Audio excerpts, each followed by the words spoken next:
Rock music was never the same after 1978. The way guitar was approached and the sound that could came out of it has been changed forever.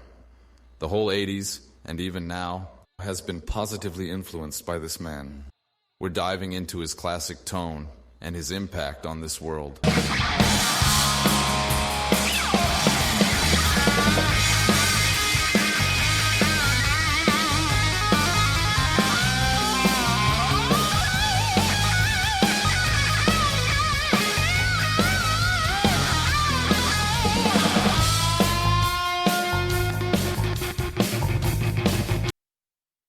First things first, what exactly is the Brown sound? Well, it's the term used to describe the tone Eddie Van Halen made famous on the band's first album. The Brown sound is the result of Eddie's setup. A Stratocaster-style guitar with a Paff humbucker in the bridge position, connected to a fully saturated 100-watt 1967 Marshall Plexi amp, paired with a 4x12 cabinet loaded with Celestion G12M greenback speakers. But there's more to it than just the gear. Eddie had a few tricks up his sleeve.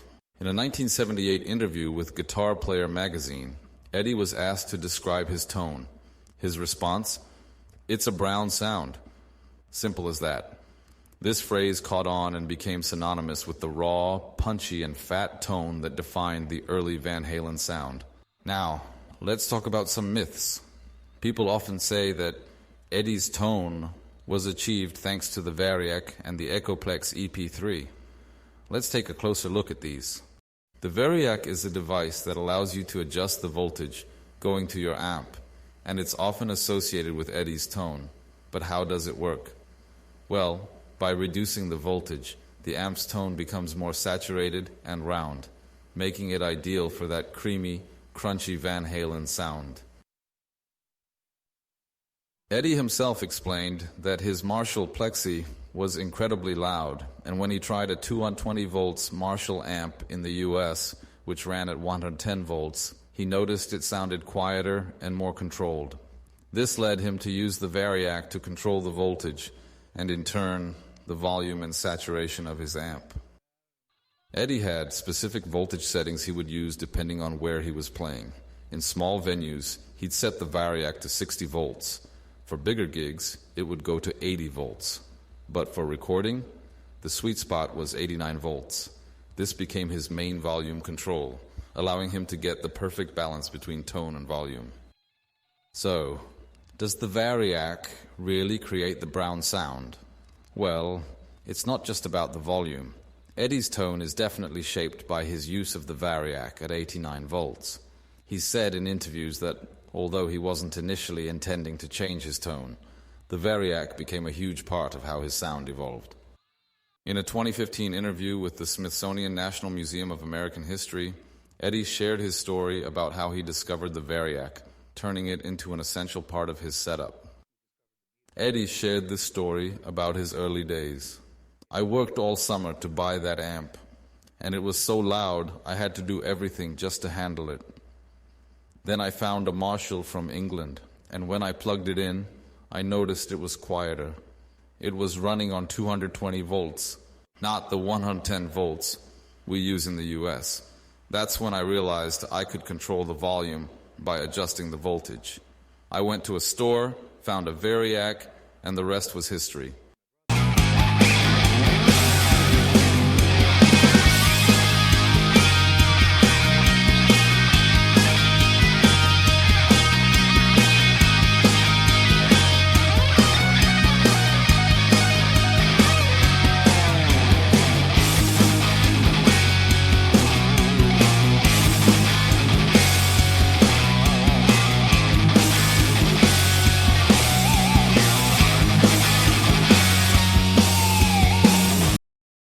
Now let's talk about the Echoplex EP3, another key piece of Eddie's sound.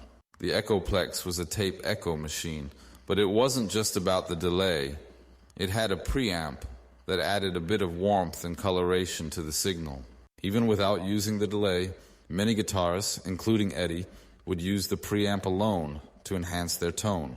It's said that the EP3 played a crucial role in adding richness to Eddie's iconic sound.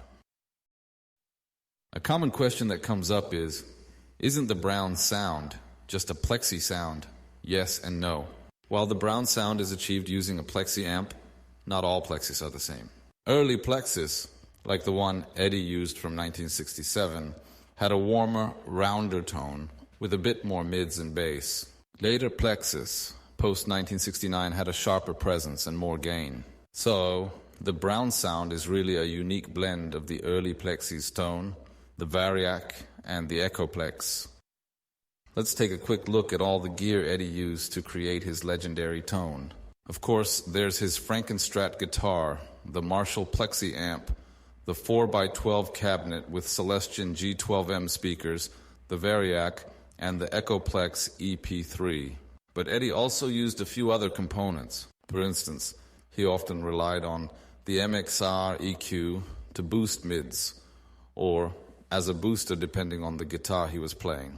He also used the MXR Phase 90 phaser and the classic MXR flanger.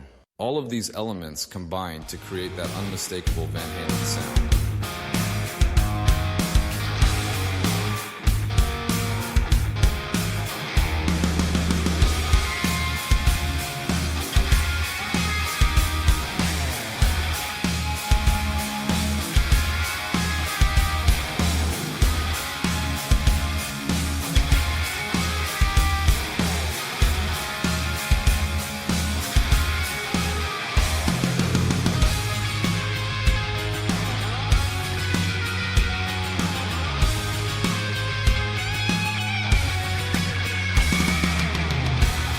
So there you have it, the legendary Brown sound of Eddie Van Halen, a combination of innovation, experimentation, and iconic gear.